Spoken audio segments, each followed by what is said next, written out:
فارسی فرمانے لگے پہلے وعدہ کر قیامت کے دن میرے گناہوں کا بوجھ اٹھا لے گا، وعدہ کر، تو کہے گا اللہ کے حضور کہ یا اللہ سلمان کے جو پاپ ہے ان کا بوجھ میں اٹھاتا ہوں. کہنے لگا حضور میں تو اپنا نہیں اٹھا سکتا، فرمایا پیچھے ہٹ جاؤ، اگر وہاں میرا کوئی بوجھ نہیں اٹھا سکتا تو یہاں بھی کوئی نہ اٹھائے.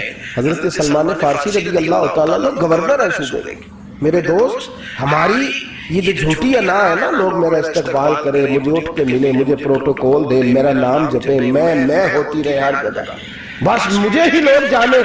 اور میرے عزیز اس دھندے سے باہر آ، نفس پرستی کی اس جنگ سے نکل آ، اپنے مزاج کی اس قلت سے نکل آ، اپنے آپ کو جو بات نہیں بھی آتی ہوتی اس میں بھی ہم دخل دے کے اپنا کوئی نہ کوئی پیغام اور جملہ ضرور بیان کرنا چاہتے ہیں. بھئی ہمارا بھی نام لے لو، ہم بھی شامل ہیں، ہمیں بھی پتہ ہے اس گورکھ دھندے کا کچھ نہ کچھ، ہمیں بھی شامل کر لو. یہ نفس پرستی کی جنگ ہے، اس سے نکلو.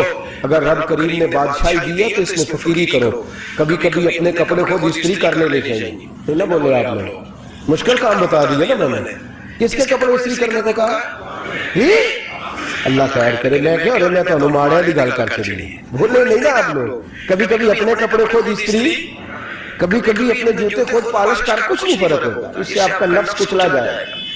کبھی کبھی نا، کبھی کبھی باوجود موٹر سائیکل اور گاڑی کی موجودگی میں پیدل سفر کر لینا چاہیے، کچھ نہیں فرق ہوتا. کبھی کبھی کوئی آدھا کلو چینی پکڑ کے دکان سے خود اپنے، کوئی نہیں کہنے لگا کہ غریب ہو گئے ہیں، خود ہی انہیں آدھا کلو کھانے کہنے دو کو کہتا ہے. کچھ نہ کچھ اپنے نفس پہ بوجھ ڈالیں.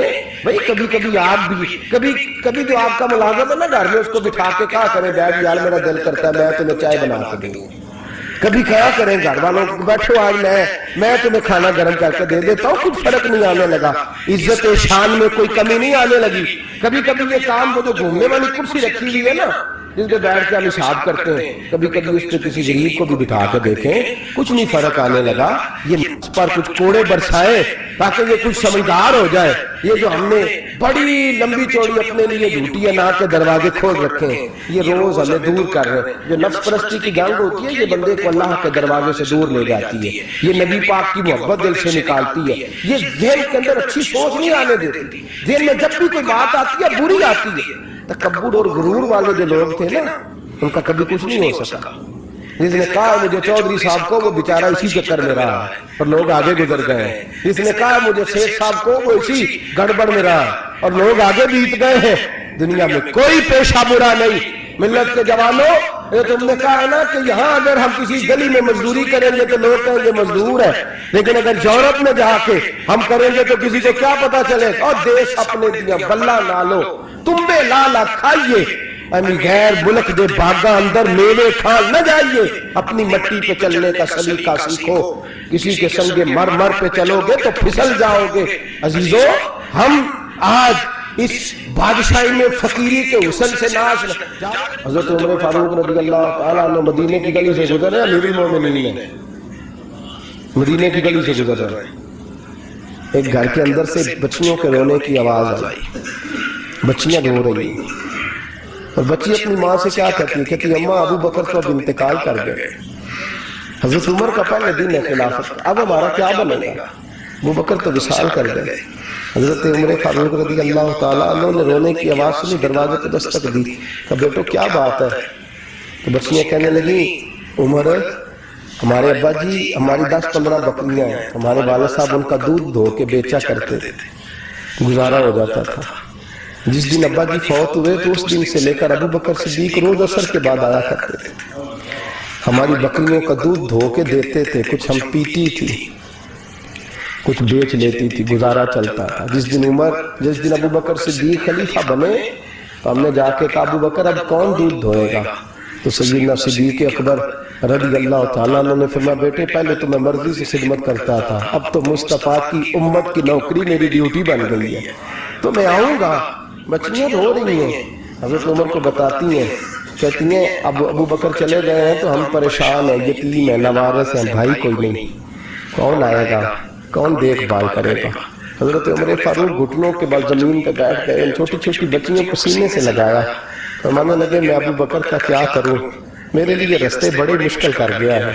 میں اس کے کس بادشاہ وقت ہو کہ وہ غریبوں کے گھروں میں آ کے ان کی بکریوں کا دودھ بھی دوتا تھا، امیر المومنین ہو کے یہ رنگ بھی تھا فرمایا بیٹیوں فکر نہ کرنا، جب تک عمر زندہ رہے گا، عمر آتا رہے گا، یہ نوکری کرتا رہے گا۔ کچھ دن بیتے تو حضرت عمر فاروق کو یاد آیا، اوہو مدینے میں ایک بوڑھی اماں بھی رہتی ہے جس کا کوئی گھر کا کام کرنے والا نہیں، اور جس بی بی کا کوئی بال بچہ نہیں، اور آنکھوں سے بھی وہ نابینی ہے۔ حضرت ابوبکر صدیق رات کے سناٹے میں جایا کرتے تھے، اس کے گھر میں جھاڑو دیتے تھے۔ یہ بادشاہ ہے، اس کی فقیری کا رنگ دیکھو، اس کو کنویں سے پانی بھر کے لا کے دیتے تھے۔ اور یہ لفظ آپ سنیں گے تو حیران ہو جائیں گے۔ اس بوڑھی اماں کے لیے نا ایک کونے میں گھر میں دور بار سے ایک جگہ کھود دی تھی جہاں وہ بی بی پخانہ اور پیشاب کرتی تھی۔ امیر المومنین حضرت ابوبکر صدیق رات کو جاتے تھے اور اس کا پخانہ وہاں سے اٹھا کے باہر پھینک کے آیا کرتے تھے۔ اس عورت نے پیغام بھیجا کہ عمر سے کہو میری بھی ڈیوٹیاں تو نے سر انجام دینی ہے۔ عمر فاروق ساری رات کام کرتے، سناٹا گہرا ہوتا تو جھاڑو دبایا بغل میں، اور عمر فاروق نکلے ہوئے اس بی بی کے گھر میں جھاڑو دیا جا رہا ہے۔ حضرت انس بن مالک فرماتے ہیں میں نے آخری عمر میں بھی اس بوڑھے عمر کو دیکھا، اس بڑھاپے میں بھی میں نے اس شخص کو دیکھا ہے کہ جب وجود کمزور ہو گیا، داڑھی سفید ہو گئی، لیکن پھر بھی اس کا انداز نہیں بدلا۔